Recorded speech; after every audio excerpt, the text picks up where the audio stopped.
Welcome back to the Agentic Insider. I'm your host, Philip Swan. In this show, we explore cutting-edge ideas and trends in AI and data, as well as hear from other industry thought leaders in the AI space. This podcast is brought to you by Iridius AI, committed to safe and responsible AI innovation. Let's dig in.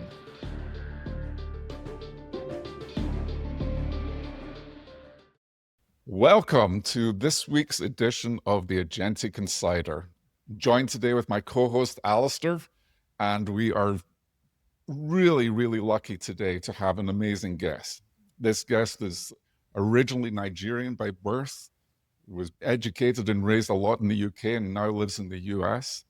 He was the City of Atlanta's first CISO, has been an entrepreneur and really focused on AI security, and is the founding member and director of the Holistic Information Security Practitioner Institute, otherwise known as HISPI. I welcome Taiye Lambo to the show, and welcome, Taiye. Thank you so much, Philip, and thank you, Alistair. When we talk with people, we love to have this introductory question, and is, what future are you solving for? This could be either professional or personal. But Taiye, tell us what future you're personally solving for. Awesome. Well, I wish I could say the end of hunger, food hunger, world hunger, but mine's not as, ambitious. It's simply, when it comes to technology, it's a world where technology can be a force for good, right? So we know that with any type of tool, humankind has created, it could be used for good, it could be used for bad. But I would say the future I'm solving for specifically relates to technology risks. Initially, I would say my first 20, 30 years in cybersecurity, the focus was on protecting data, right? Making sure that as we embrace leading edge, in some cases bleeding edge technology, that we don't compromise data privacy and security. I think with AI, it's a lot more, I think the impact could be catastrophic. Like it could be, if we don't get it right, just from a governance standpoint, AI could actually do a lot of harm. It can do a lot of good, with the right guardrails. So I would say, to summarize, the future I'm solving for is to a situation where we can help identify, quantify, and prioritize AI risks in the most simple way, in the most consistent way, and in a very harmonized fashion. And when I say that, I mean globally, everyone working together, irrespective of, where we are in the AI race, but just a general global effort to make sure that we can quantify AI risks and treat those risks accordingly. So, you started out, or one of the things that Philip's talked about initially was that, you're the first CISO for the City of Atlanta. How did that come about? How did you become the first CISO for the City of Atlanta? Wow, I keep asking myself that too. No, I mean, it's kind of a fun, interesting story. So, full disclosure, I'm an entrepreneur by, it's just in my DNA. I started my first business, I think I was about 14. Both my mom and dad are retired professors. I was a very proud C student. Sometimes I'll settle for a D. All my sisters, my twin sister and two younger sisters were straight A students. But I found myself living in Atlanta. We moved here from the UK about 23 years ago. And Atlanta has become a city that I fell in love from, the very first time. I visited Atlanta back in 96, just after the Olympics. So, for me, Atlanta has always been a place I would always love to call home. And having lived in Atlanta for about, I think at the time it was about over 10 years, I realized that there was opportunities to serve Atlanta. I feel like Atlanta had provided so much opportunities, and it was just time for me to serve. So that's kind of the official line. The well, I'll say the more important reason was, as a serial entrepreneur, I was kind of bootstrapping one or two startups, and we ran out of money. And I was looking for a 9 to 5 job. And I looked online and I saw the CISO role being advertised for the city of Atlanta. And I said, that would be an easy job. It serves two purposes. It helps to feed, myself and my family, but it also would, serve the altruistic goal, which is to serve Atlanta, right? So I would say that was kind of the primary reason. If if the role had been advertised without a paycheck, I probably wouldn't have signed up. It was a voluntary role. So it was a paid role. It wasn't a political appointment. It was pretty much a paid job. And it was the first CISO. What I didn't know at the time was that they had just engaged relatively maybe 8 months in a new CIO who was appointed by the mayor at the time. And it's funny, I had actually met the mayor at the time at an event organized by the National Black MBA, because a childhood friend of mine was the CFO. So I had actually met the mayor a few months before that role was created, and probably around the time that he appointed a CIO who was my boss. And so it was partly, altruistic, to serve Atlanta, such a great city, and give back. But I would say the primary reason was just to get an easy job, 9 to 5 job. It turned out to be an 8 a.m. to 8 p.m. job. Yeah, I was just going to say, Ty, you said in the beginning what would be an easy job, and I'll have to ask, was it an easy job? So no, no, far from it. It was nowhere. I mean, literally the first week on the job, I started on the Monday. Actually, I applied, never had anything back. Like 2 months later, I got a call saying, "Can you interview next week?" And I'm like, when did I apply? I had forgotten I'd applied. But, that just shows you how sometimes bureaucracy tends to get in the way. But I think what had happened is they had interviewed other candidates, that had maybe even made an offer, and somebody had turned down the offer, and then they went back into the pool of resumes, and somehow my name showed up. So no, it wasn't an easy job, Philip. It was a very hard job. Started on a Monday. By Wednesday, we got DDoSed by a hacktivist group called Vikingdom. This is all public. This is nothing confidential. And how I found out there was a hacktivist is I Googled City of Atlanta hack, and I found a Pastebin site with about 50 websites, .gov sites, mostly federal government site. AtlantaGA.gov was like number 10 on the list. I'm sure you could probably still find it on Pastebin. And they were going through the list of .gov sites they were going to DDoS. We were like number 10 on the list. That's how I found out, using the world's #1 intelligence tool called Google. Yeah. And they hit us for like 30 minutes.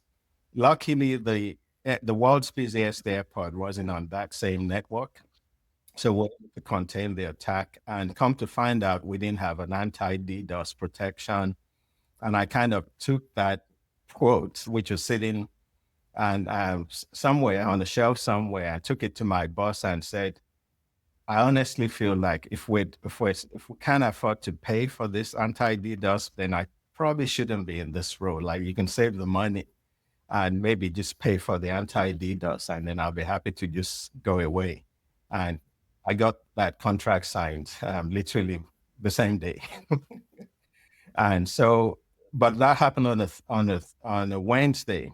Friday, the city of Atlanta had a trade mission with the state and a number of major household names in Atlanta, CIOs, CISOs. And I was actually, they had arranged during, after I was offered the job, for me to be part of that trade mission. So it was already in the works. And that happened on a Friday. And we actually had a trade mission to Tel Aviv, Israel. And Oh, wow. yeah, that was we actually spent, I think, 6 days. There was an extra day that I spent to be able to do a tour, which I paid for, by the way. Taxpayers didn't pay. But so we're talking all within 2 weeks. I mean, not only stepping into this role and realizing it wasn't an easy job. It was actually a mission, but actually being able to represent the city and the state, with the state CIO, I think the state CISO was also on that trip. So yeah, I mean, this happened about 10 years ago, but it feels like yesterday. It's amazing. You've had an amazing career, Ty. Absolutely amazing. So when you think about other parts of your career, like the Federal Reserve Bank, how does that compare to City of Atlanta? Are there comparisons? Are there things you learned differently? Great question. Wow, that is such a great question. So you go from building a security program that was practically inexistent. They had a few tools here and there, and this is not unique to Atlanta. I mean, they weren't being negligent, but going from nothing to actually building a program. I had one direct report when I started that role. By the time I left, about 18 months later, I had 6 direct reports, including 3 interns. And everybody said, we've never seen anybody get that much funding in our department. I'm like, it's not my money. It's pretty much the city spends It's public a money. good steward, right? But that's the level of awareness I was able to create with the help from my boss, the CIO. He was extremely supportive. He got the message right. But with city government, especially most municipalities, counties, maybe even states, you have competing dollars, right? Nobody wants taxes raised, right? So everybody wants to do more with less. And then you also have things that the constituents see, like potholes, right? So take Atlanta, for example. I mean, we have some potholes. We're not as bad as other cities that I've visited, but we still have them. So it's always like your dollars are always competing to fix potholes or to patch systems. You have so much technical debt, systems that are end of life, they're critical systems, they've been online for a while. That's a big challenge. And then when I went to the Federal Reserve to actually go serve a friend of mine who actually took a class the history class that I taught a while back. But I actually worked for him to pretty much help them mature their program. They already had a program, but the program was very compliance driven. So it's a very different message, when I'm trying to convince the mayor of Atlanta and the cabinet, with the help of my boss, who was appointed by that mayor. At that time was Mayor Kasim Reed. And trying to convince him that, yes, we need to move some of that money from fixing potholes to actually patching systems and, paying off some of our technical debts to when you go to the Federal Reserve, where it's not potholes versus patching.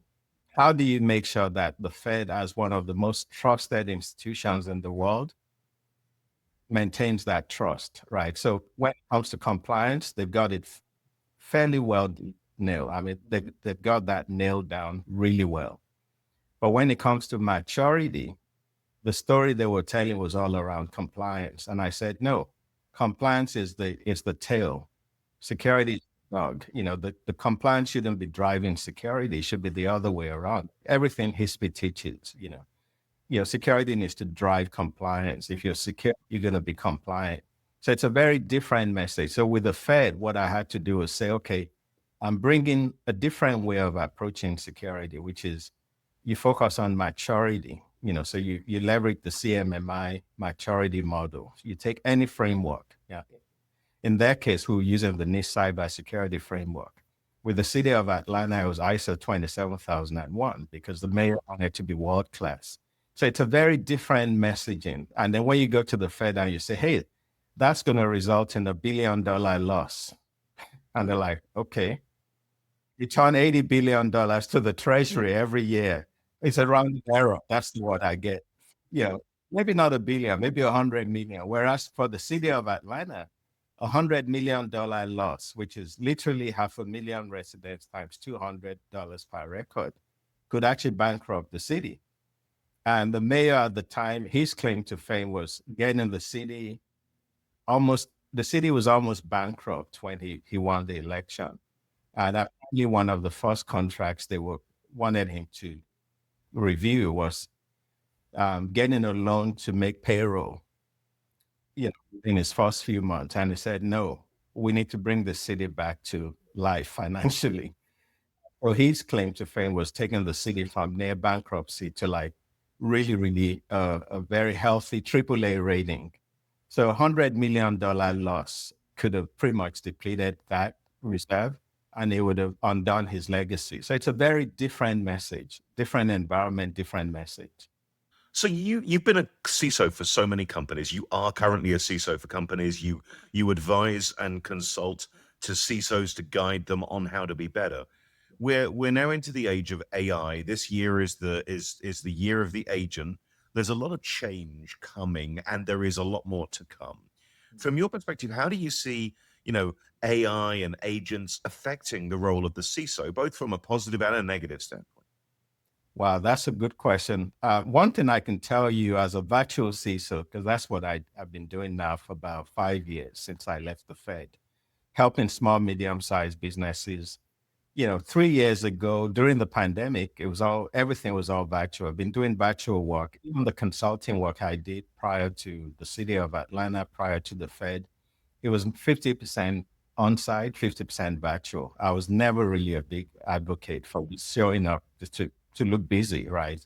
So with the pandemic, it moved 100% virtual. So that was like the perfect time for virtual CISO work. A lot of small businesses was really struggling to survive, even with, the program from the federal government, they were struggling. So I had contracts, at least 3 or 4 contracts. My company, I'll have me as a virtual CISO. I have a technical writer who's actually my shout out to my daughter. She's an English major, so she's my technical writer. I'll have a security analyst who's senior level, and then I'll have an apprentice who's more like a junior entry level cybersecurity analyst that came in through the HISP program. And even with that, I had 3-4 contracts. I was very fractional, maximum 10 hours a week for any particular client. And it was good. Like, you're talking 6-figure deals, and they were comfortable, just a good lifestyle business, right?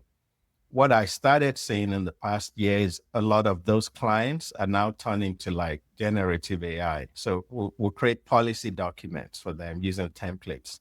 Now they're churning those out through, Chat GPT, any other one out there in seconds, right?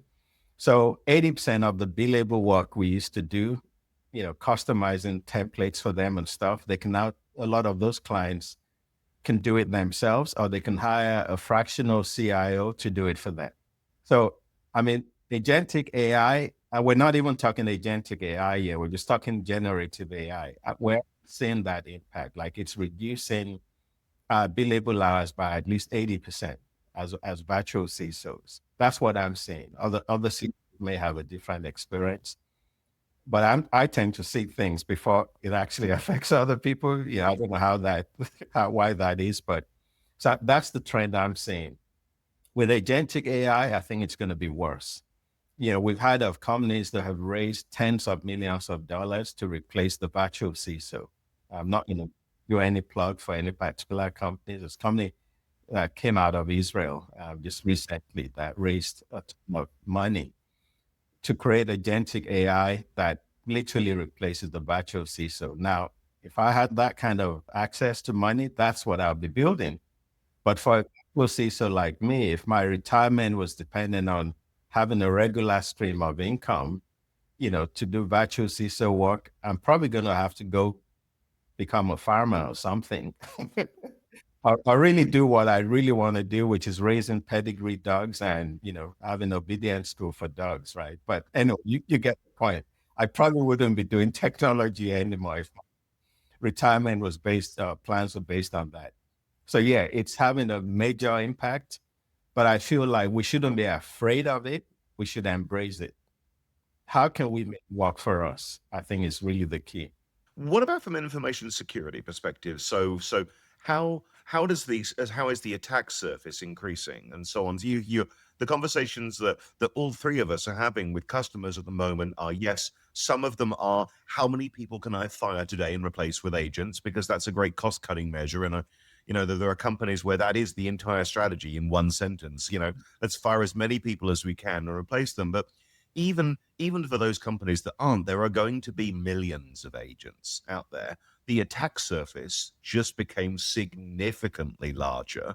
Okay, from this perspective, how as a CISO do you get your arms around being able to protect, information from a security perspective? Wow, that's a really good question. So I'm going to say something very controversial. And I said this in one of our think tank, Alistair, you probably remember me saying this in one of our think tank monthly meetings, that privacy is dead. I think privacy is going to be dead in another few years. And I think the response I got from one of our working group leads is that it's already on life support. Right. So I feel like protecting information is going to, with quantum computing combined with AI, I think it's going to become a lot more challenging. It already is challenging, right? But I feel like the technology part is just one piece, right? It's people, process, technology, and I always add data. Where's your data, right? Because you can have strong controls from a people, process, technology standpoint, but if you just give away your data, right, you put it out there, unstructured data, especially unstructured data, you put on shared drives and stuff like that.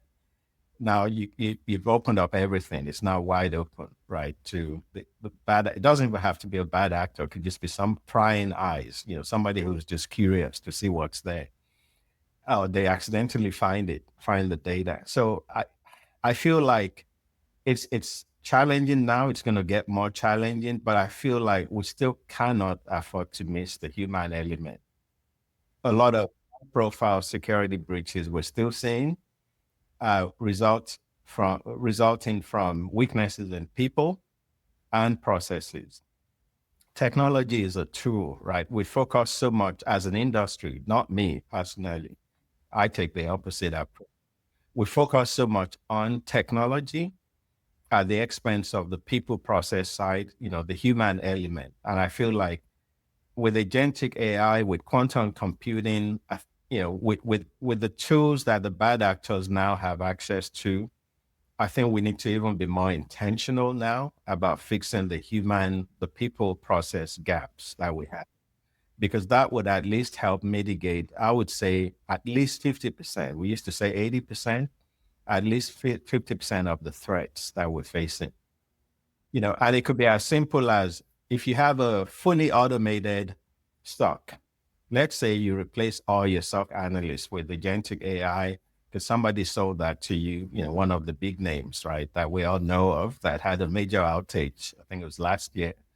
So let's say they replace this, this magical agentic AI, and you trust that agentic AI, but somebody's hacked that system to give you a false sense of security.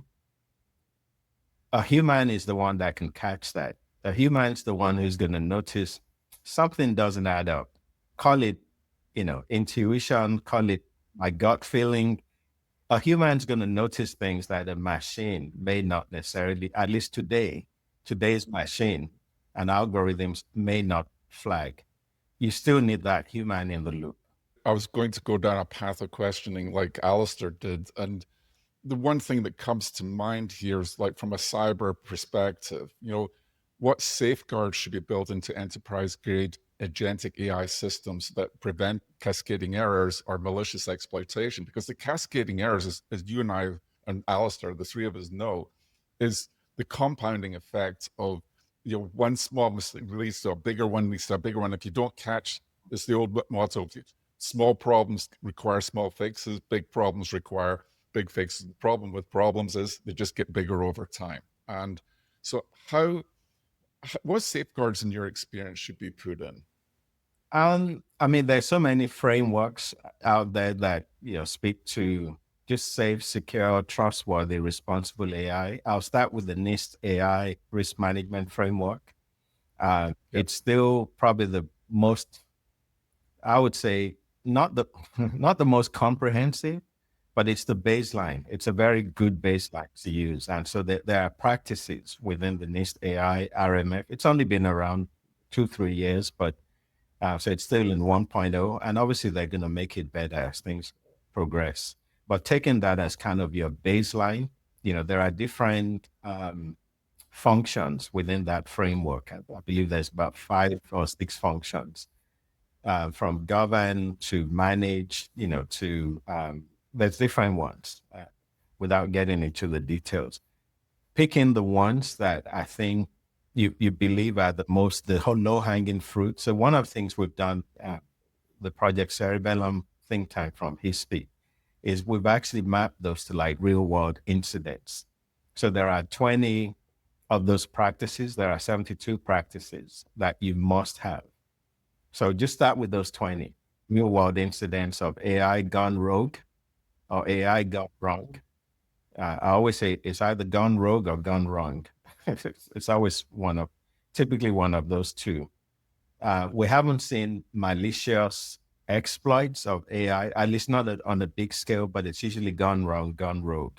But it's gone wrong because you got unintended, maybe bias in, bias out. The data it's trained on is biased, and then you get unintended output or consequences. So I would say start with those 20. But a lot of those 20 focuses on the principles of responsible AI, accountability, transparency, security, and privacy. So I'll say just start with those 20 would be my advice. I mean, it's interesting. The NIST AI risk management framework that you're talking about is the foundation of how Microsoft does responsible AI. So it scales up and down really well. And as a foundation, it's pretty fantastic. I want to sort of talk a little bit about HISP and Project Cerebellum. So HISP obviously is the institute, the Holistic Information Security Practitioner Institute that you established. And then from that, a couple of years ago now, I think it is, you established Project Cerebellum, which is the AI think tank, responsible AI think tank around this. And I think one of the interesting things that came out of that is you created the trusted AI model. And that trusted AI model allows, based off of the NIST risk management framework, and then it maps a lot of other standards to it now broadly. What was your goal in establishing this? What made you sit back and say, what's missing is another AI model, and why is the one that you've been developing, which I think is fantastic, why is this a great one for people to be able to look at and think about? Well, first of all, I got tired of people talking about AI risk without actually saying, especially security practitioners. And I saw the same thing with cloud, right? Some of us CISOs were like the last to jump on the cloud bandwagon. The CIO was already there, and we're like, oh, okay, reluctantly, we're going to do it. I kind of took a different approach with cloud. I'm like, if we're not an IT shop, whether it's the city of Atlanta or the Federal Reserve, why are we being an IT service provider? Like, it doesn't make sense. Like, the service provider is going to do, if you do your due diligence and you pick the right service provider, they're going to invest amounts that you never even can imagine. You're going to invest in making sure they have a good, solid security program, and they're going to prove it to you. They're going to be transparent.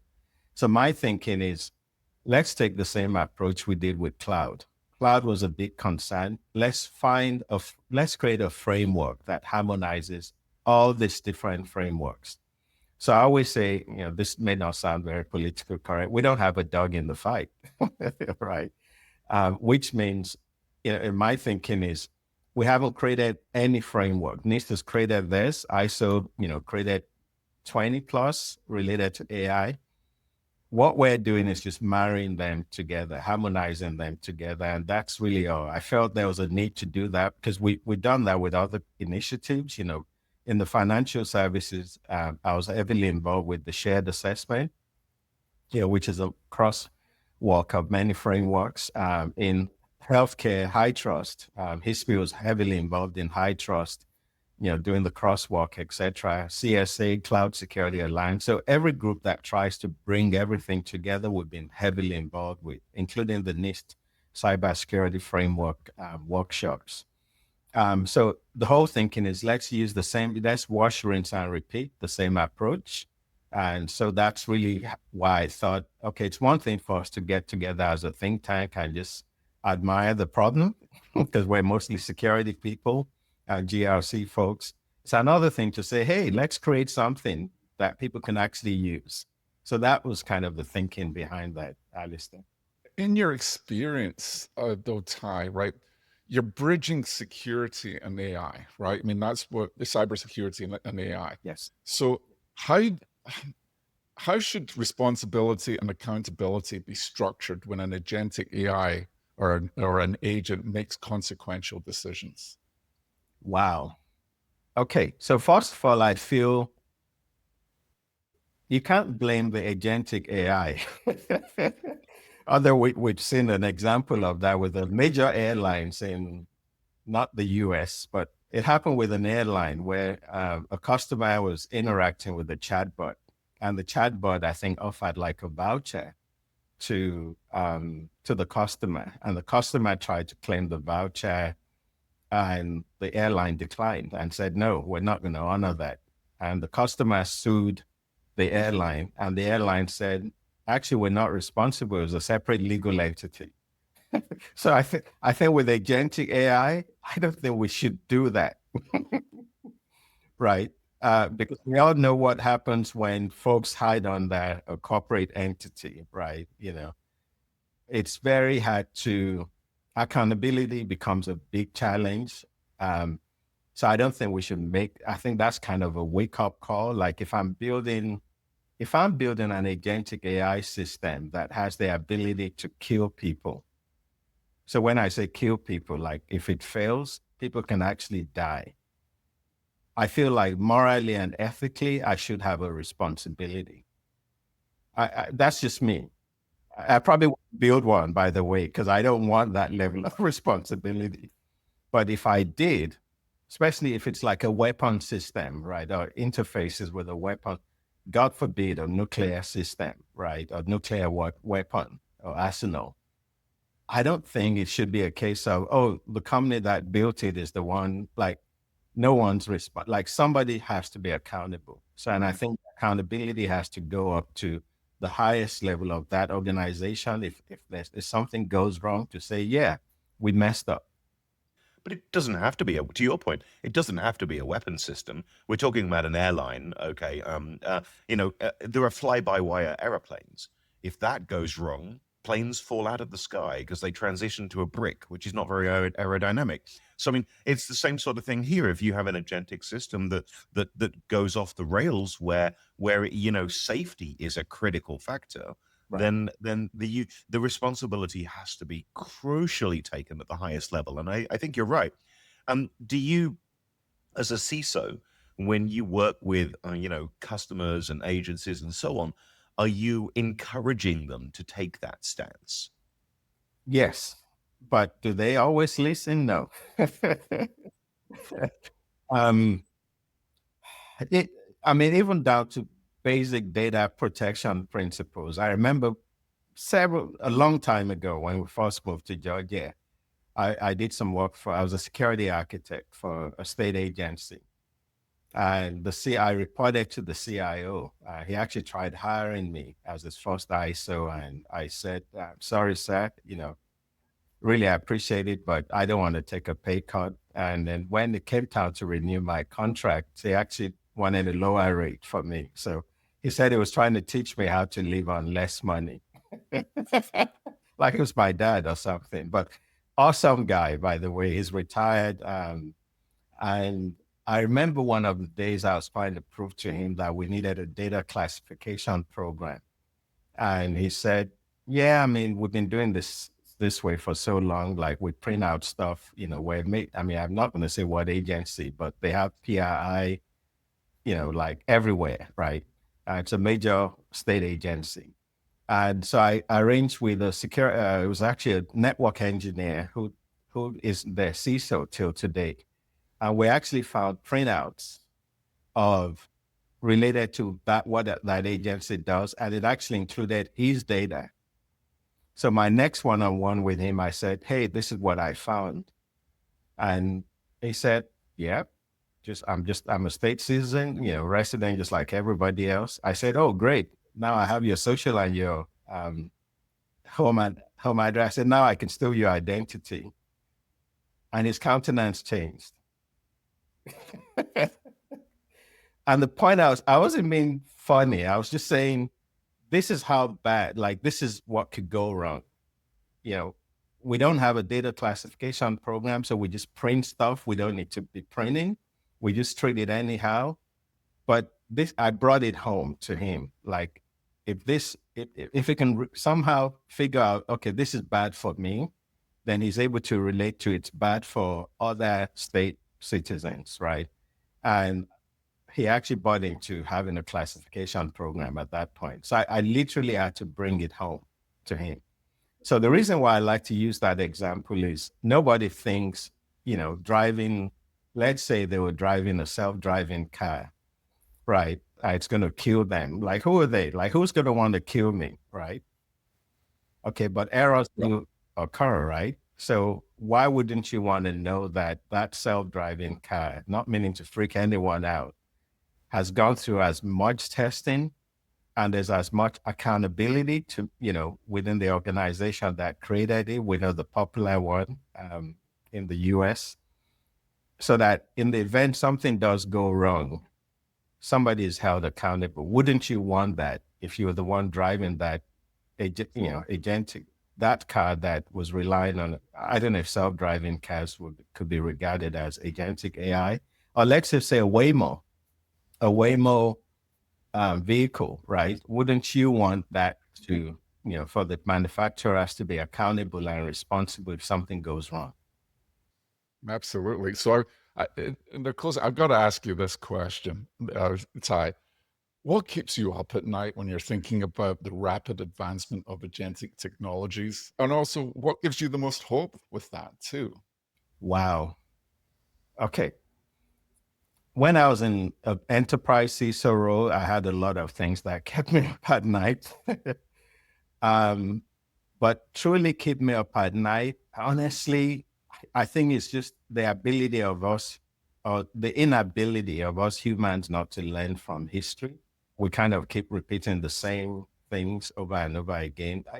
I wouldn't say it keeps me up at night, but it certainly, I used to be able to go to sleep in like 5 minutes when I go to bed. Now it's maybe like 30 minutes because I'm still thinking. So it keeps me thinking at night that why is it that we kind of, it's like this cycle of, we innovate and then we create problems, and then we'd like, okay, let's find the next shiny object to fix those. It's this vicious cycle. And it's like, why are we wired that way? Like, why can't we just learn from history? Right. So I would say that's the kind of thought that maybe not keeps me up at night, but kind of delays me falling asleep. Mhm. So what gives you the most hope then? Thank you for that. What gives you the most hope? I would say just the ability of human beings to like come together and try and solve. If we feel like we have a common enemy, like if, and I know this is a recorded line, I would probably have AI agents within this platform. So I'll be a little bit careful what I say, but let's say some rogue AI decides to gang up all against us. I'm sure we're going to all come together and fight it, right? Especially if it's something that is threatens humanity. Sounds like there should be a movie about that, don't you think, Alistair? Yeah, I think we should terminate that idea. So it decides to shut down all our power grids and all our banking system and everything. I'm sure we're going to come to. I can just imagine. The UN is a client. They've been a client for over 15 years. I can imagine like a unanimous vote. On I've forgotten what General Assembly at the UN to go after that rogue AI. Like, but doesn't really have to get that bad for us to kind of figure out how to work together. But it gives me hope. But at the same time, that we will work together if we had a common enemy, a common understanding of who the enemy is. Like COVID, I think we did a fairly good job at working together with COVID. Yeah, there was some political policy. I would say it's political aspects of it, but I think globally we did a fairly good job because we were all facing a common threat. Great. And so I think after today's conversation, what's sort of one final thought that you'd like to leave with our audience? Okay, so I know I've said a lot of negative things. I'm a CISO, I have to think that way. But I see the bright side. I see the cup half full than half empty.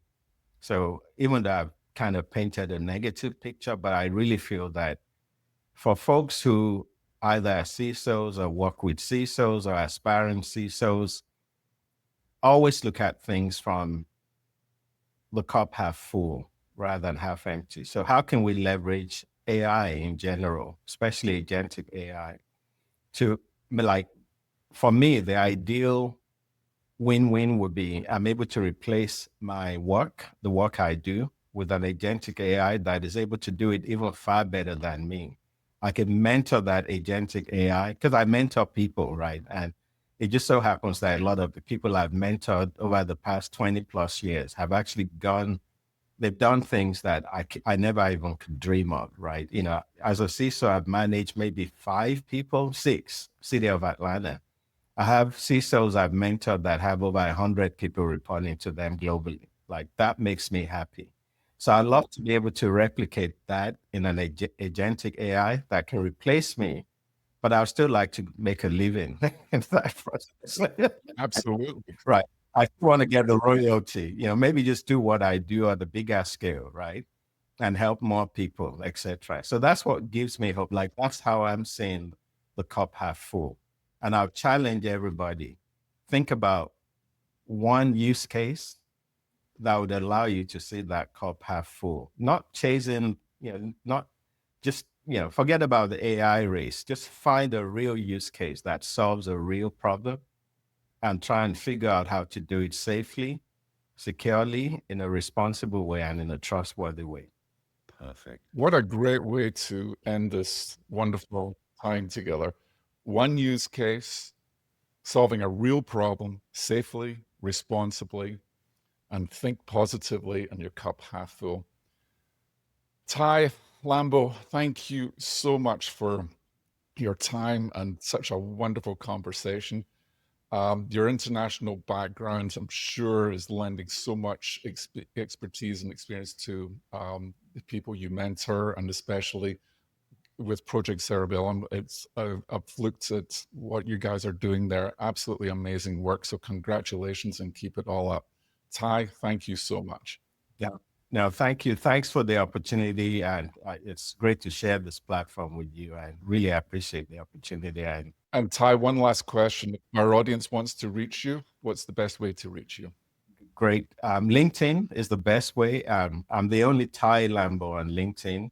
If you happen to find another Taiye Lambo, Taiye Lambo, it's probably a deep fake. Yeah. Agentic Taiye.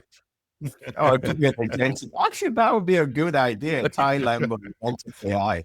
Yeah, I'll create that profile and see who sends me a connection request. I used to run honeypots. So yeah, just LinkedIn, just find me on LinkedIn. You could also go to my personal brand website. You know, a few years back, my wife convinced me to create one. So it's just Taiye Lambo, Taiye Lambo.com. Perfect. Taiye, again, thank you so much. That's a wrap on this week's episode of the Agentic Insider. Thank you for listening. For show notes and more, please visit agenticinsider.show. To learn more about Iridius, visit iridius.ai. We'll see you next time.